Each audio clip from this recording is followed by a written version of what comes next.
Merit students ఎవరైనా మంచి కాలేజీల్లో వాళ్ళకు సీట్ వచ్చినా కూడా మరి వారు చేరని పరిస్థితి మనం చూశాం. ఎందుకంటే గవర్నమెంట్ ఇచ్చేది 35,000 మాత్రమే కాబట్టి మీ అమాంతంగా ఫీజులను పెంచేసి ₹1,00,000 వరకు ₹1,20,000 వరకు ఆ కాలేజీ ఫీజులను పెంచేసిన తర్వాత మరి అలాంటి మరి మంచి కాలేజీల్లో కూడా విద్యార్థులకు సీట్ వచ్చినా కూడా మరి వాళ్ళ ఆర్థిక పరిస్థితి సరిగలేక ప్రభుత్వం నుంచి ఫీజు రింబర్స్మెంట్ రాదని చెప్పి మరి వాళ్ళు మంచి కాలేజీలు చేరే పరిస్థితి ఉండేది కాదు. మరి అదే కాకుండా మరి ఆయన ముఖ్యమంత్రిగా దిగిపోయేటప్పటికీ సుమారుగా 2,800 కోట్ల రూపాయలు బకాయిలు పెట్టిన పరిస్థితి మనం చూశాం. తర్వాత 2019లో జగన్మోహన్ రెడ్డి గారి ప్రభుత్వం వచ్చిన తర్వాత ఆయన ముఖ్యమంత్రి అయిన తర్వాత మరి ఆ 2,800 కోట్ల రూపాయల బకాయిలను చెల్లిస్తూ మరి ఈ రకంగా పెంచిన ఏదైతే కాలేజ్ ఫీజుల్ని అవన్నీ కూడా దృష్టిలో పెట్టుకొని మరి ప్రతి ఒక్కరు కూడా ఉన్నత చదువులు చదువుకోవాలి అంటే ఖచ్చితంగా ఆ కాలేజీకి తగ్గట్టుగా ఫీజు రింబర్స్మెంట్ ఉండాలి అనే ఆలోచనతో మరి ఏ కాలేజీలో ఎంత ఫీజు ఉన్నా కూడా పూర్తిగా ప్రభుత్వమే బాధ్యత వహిస్తుంది, ప్రభుత్వమే పూర్తిగా ఫీజు రింబర్స్మెంట్ చేస్తుందని చెప్పి వైఎస్ఆర్ జగనన్న విద్యా దీవెన అని పేరు పెట్టి మరి ఆ రకంగా ఆ స్కీమ్ని ప్రవేశపెట్టడం జరిగింది. మరి అదే కాకుండా చాలా మటుకు పేద విద్యార్థులు ఆ కాలేజీల్లో సీట్ వచ్చినా కూడా బయట ప్రదేశాలకు వెళ్ళి అక్కడ హాస్టల్లో ఉండి చదవాలంటే కూడా వాళ్ళకు ఆర్థిక స్తోమత సరిపోదని చెప్పి మరి వాళ్లకు వసతి దీవెన అని చెప్పి మరి ఏదైతే ఇంజనీరింగ్ చదివే డిగ్రీ చదివే వాళ్ళకందరికీ కూడా సంవత్సరానికి ₹20,000 వాళ్లకు పాకెట్ మనీ కింద ఇస్తూ మరి ఐటీఐ డిప్లొమా చేసిన వాళ్లకు ఏటా ₹10,000 వసతి దీవెన కింద ఇచ్చిన ప్రభుత్వం బహుశా భారతదేశంలో కేవలం ఒక్క జగన్మోహన్ రెడ్డి గారి ప్రభుత్వం మాత్రమే. మరి ఈ వసతి దీవెన విద్యా దీవెన ఎంతో పకడ్బందీగా సంవత్సరానికి 4 విడతలుగా మరి వాళ్ళ అకౌంట్లో జమ చేసిన పరిస్థితి. మరి ఆ డబ్బులు కూడా మరి ఆ తల్లి అకౌంట్లో జమ చేస్తే మరి ఆ తల్లిదండ్రులకు కూడా బాధ్యత ఉంటుంది. మరి ఖచ్చితంగా ఆ తల్లిదండ్రులు మరి వాళ్ళ పాఠశాలలకు కానీ మరి ఆ కళాశాలలకు వెళ్ళి మరి వాళ్ళు ఫీజులు కట్టి మరి అక్కడ సరైన వాళ్ళ పిల్లలకు సదుపాయాలు ఉన్నాయా లేదా, మరి వాళ్ళ పిల్లలకు మంచిగా చదువులు చెబుతున్నారా లేదా అని చెప్పి మరి ఒక బాధ్యత వాళ్ళు వ్యవహరిస్తారని చెప్పి ఆనాడు ఆలోచన చేసి తల్లి అకౌంట్లో మరి ఏదైతే విద్యా దీవెన అయితే మీ వసతి దీవెన మరి విడతల వారీగా అంటే వాళ్ళ అకౌంట్లో జమ చేసిన పరిస్థితి. మరి ఈరోజు ఈ ప్రభుత్వం వచ్చిన తర్వాత చంద్రబాబు నాయుడు గారు వచ్చిన తర్వాత మరి ఈరోజు 4 ఇన్స్టాల్మెంట్స్ ఈరోజు పెండింగ్ ఉన్న పరిస్థితి. 4 ఇన్స్టాల్మెంట్స్ అంటే కేవలం ఫీజు మాత్రమే ₹2,800 కోట్ల. మరి అదే కాకుండా వసతి దీవెన కింద ₹1,100 కోట్ల వెరసి ఏదైతే ₹3,900 కోట్ల మరి ఈరోజు బకాయిలు ఉన్న పరిస్థితి. మరి ఆ ₹3,900 కోట్ల బకాయిలు మరి ఈనాటికి చెల్లించక మరి ఈరోజు విద్యా వ్యవస్థ చాలా ఇబ్బంది పడుతున్న పరిస్థితి, విద్యార్థులు ఇబ్బంది పడుతున్న పరిస్థితి మనం గమనిస్తున్నాం. మరి ఇప్పుడే చెప్పినట్టుగా ప్రతి కళాశాలలో కూడా మరి మీరు ఫీజు కట్టండి, లేకపోతే మీకు హాల్ టికెట్లు ఇవ్వము, మీకు పరీక్ష రాయనిచ్చడానికి అవకాశం ఇవ్వమని చెప్పి మేనేజ్మెంట్ వాళ్ళు మరి తల్లిదండ్రుల మీద ఒత్తిడి చేసి మరి ఆ తల్లిదండ్రులు మరి ఆ వాళ్ళ పిల్లల ఏదైతే మధ్యాంతరంగా మరి వాళ్ళ ఏదైతే చదువుని ఆపలేక ఈరోజు వడ్డీలకు తీసుకొచ్చి మరి వాళ్ళ కళాశాలలో కట్టున్న పరిస్థితి ఈరోజు మనం చూస్తున్నాం.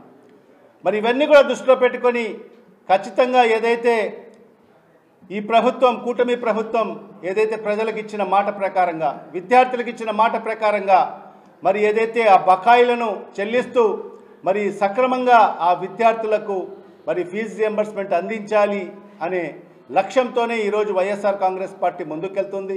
మరి ఈరోజు వైఎస్ఆర్ కాంగ్రెస్ పార్టీ ఈరోజు విద్యార్థుల పక్షాన ఉండి మరి పోరాటం చేసేదానికి సిద్ధమైంది. ఎందుకంటే ఇవాళ ఒక నానుడు ఉంది, గత 5 ఏళ్ల కాలంలో జగన్మోహన్ రెడ్డి గారు చెప్పిన ప్రతి హామీని నెరవేర్చారు.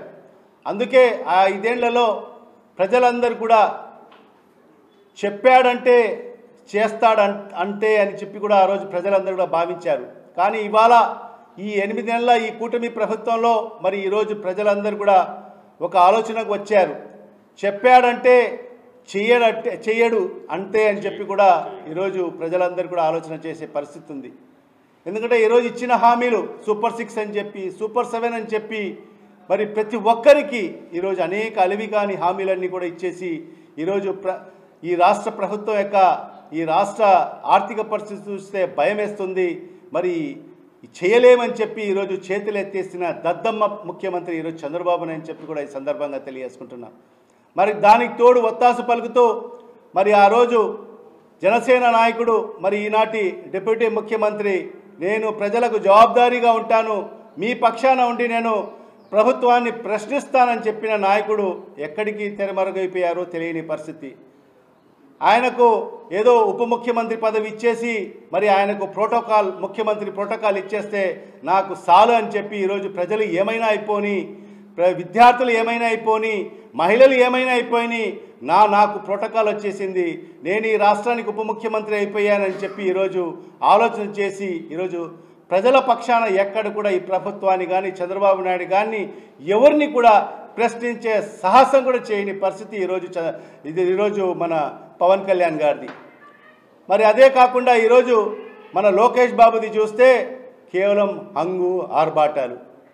మనం చూసాం దావోస్కు పోయి ఉట్టి చేతులతో వచ్చిన పరిస్థితి మనం చూసాం.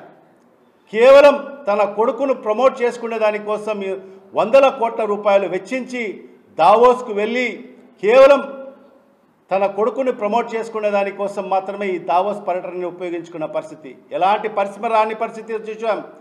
అదే పక్క రాష్ట్రం తెలంగాణ రాష్ట్ర ముఖ్యమంత్రి వెళ్ళి 1,75,000 కోట్ల రూపాయల పెట్టుబడి తీసుకొచ్చిన పరిస్థితి. మరి మహారాష్ట్ర ముఖ్యమంత్రి వెళ్ళి 4 లక్షల కోట్ల పెట్టుబడి తీసుకొచ్చిన పరిస్థితి. మన ముఖ్యమంత్రి తన తనయుడు మరి ఆయనకు భజన కొట్టే టీంని తీసుకెళ్ళి మరి అక్కడ కూడా దావోస్లో కూడా ప్రసంగాలు పెట్టుకొని భవిష్యత్తు ముఖ్యమంత్రి మరి నారా లోకేష్ అని పొగడ్తలు చెప్పుచ్చుకొని మరి మంత్రుల చేత మరి ఉట్టి చేతులతో తిరిగి వచ్చిన ముఖ్యమంత్రి మన ముఖ్యమంత్రి చంద్రబాబు నాయుడు గారు. మరి ఇక్కడికి వచ్చి నేను దావోస్కు వెళ్ళక ముందనే మరి ఎన్నో పరిశ్రమలు వచ్చాయి, ఇక్కడ ఎన్నో పెట్టుబడులు వచ్చాయి అని చెప్పి మరి గతంలో జగన్మోహన్ రెడ్డి గారు తెచ్చిన పరిశ్రమలను తన ఖాతాలో వేసుకొని జగన్మోహన్ రెడ్డి గారు తెచ్చిన పరిశ్రమలో ఉద్యోగ అవకాశాలు వస్తే మరి ఆ ఉద్యోగాలు కూడా నేనే కల్పించానని చెప్పి తన ఖాతాలో వేసుకొని మరి ఈరోజు గొప్పలు చెప్పుకునే ముఖ్యమంత్రి ఈరోజు ఒక్క చంద్రబాబు నాయుడు మాత్రమే అని చెప్పి కూడా ఈ సందర్భంగా తెలియజేసుకుంటున్నాను.